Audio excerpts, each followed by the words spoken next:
Why F1 can't just race at any track? There are many race circuits in the world, some incredible, some terrible, and some just not fit for Formula 1. If you didn't know, our glorious sport can't just rock up to any racetrack and send the cars out for our entertainment. There are standards that need to be met. When hosting an F1 race, there's a long list of rules and procedures that a circuit needs to follow. From having the necessary resources, structures and maintenance, to making sure it's over 3.5 kilometres in length.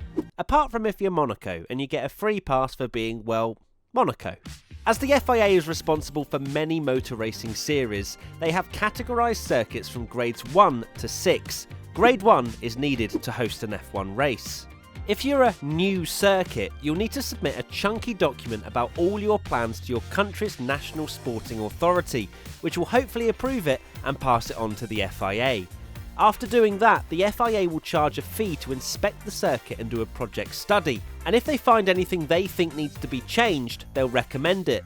All this needs to be done in a time frame too, so for a new Grade 1 circuit, the final inspection on a permanent track needs to be done at least 90 days before an official F1 weekend.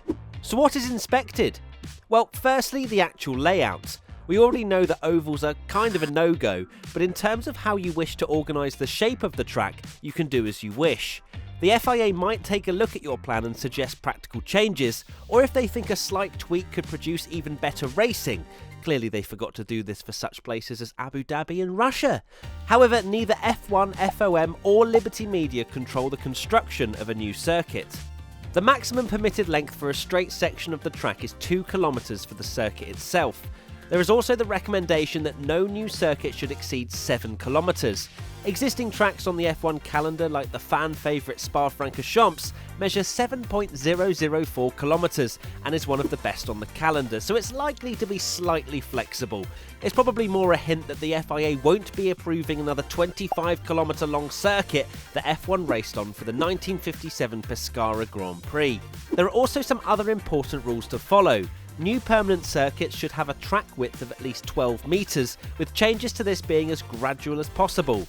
The width of the starting grid also needs to be a minimum of 15 metres, with this being maintained through to the exit of the first corner to help avoid any first lap pile-ups.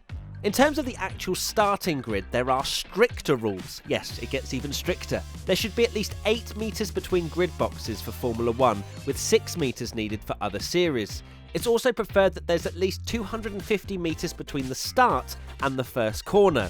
The gradient of the start-finish straight should also not exceed 2%. As for the first corner, that can only be a change of direction of at least 45 degrees with a radius of less than 300 metres. My GCSE maths is really kicking in right now. Suppose a car does use the runoff in a crash or incident, there are several safety rules and regulations that need to be in place to absorb a car's energy and/or provide conditions for the driver to regain control of their vehicle. This is all standard practice for a circuit, as well as making sure that the protection of spectators, race officials, service personnel and the drivers is of utmost importance.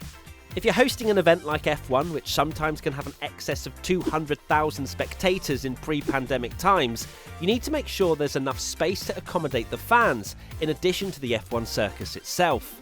For the medical centre, there's got to be a team of doctors present who are trained in resuscitation and at least 2 surgeons, one who is experienced in concussion and spinal injuries and the other who knows how to treat burns.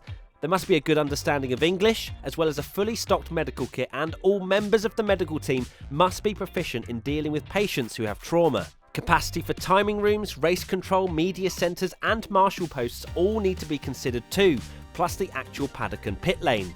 The list honestly continues to go on. Even things like bridges and tunnels for trucks or emergency vehicles need to be visualised in the planning stages of the circuit creation. Same for drainage solutions, as all of this can influence the layout of the track. We're not kidding when we say that the list of recommendations and necessities goes on for ages. Of course, when it comes to the health and safety of those on the ground, everything must be taken extremely seriously, as we all know how dangerous motorsport can be. Outside of the F1 calendar, what circuits are still Grade 1, I hear you ask? Well, venues like Estoril, Fuji Speedway, Korea and New Delhi all have Grade 1 licences that last a year or 2. Istanbul Park and Mugello are the same, and as a result made appearances on the modified 2020 F1 calendar. Surprisingly, circuits such as the Circuit Gilles Villeneuve in Canada and the Shanghai International Circuit in China have both failed to renew their Grade 1 licence. There's no need to panic, especially for me because I love the Shanghai International Circuit. Not only is the latest document almost 6 months old, but it's also possible for circuits to renew their FIA licences if they wish to. A licence is typically valid for 3 years from the date of the circuit's final inspection. There you have it, a detailed look into what it takes for a race circuit to be F1 ready. It's pretty complicated, isn't it? What do you make of all the rules? Let us know in the comment section below.